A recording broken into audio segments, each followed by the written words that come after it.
Lahat ng tao may problema. Kaya kung wala kang problema, hindi ka tao. Hayop ka.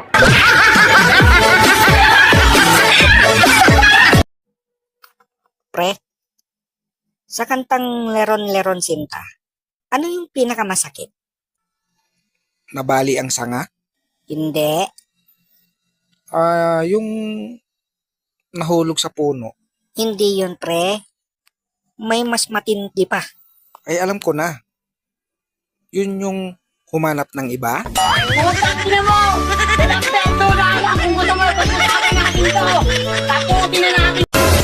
Nagpunta ako ng construction supply store. Bumili ako ng Viagra.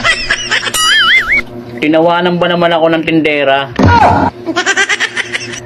Di ba yun yung kinakabit sa pinto? Kaya pala guys, hindi tayo umaangat dito kay Meta kasi mali guys yung engagement na ginagawa natin. So dapat pala guys, no, pag merong mga video dumadaan sa wall natin, ay tinatapos muna natin yung video. Saka tayo guys nagre-react at nagko-comment. Dahil ayan yung tamang engagement at ayan yung gustong-gusto ni Meta.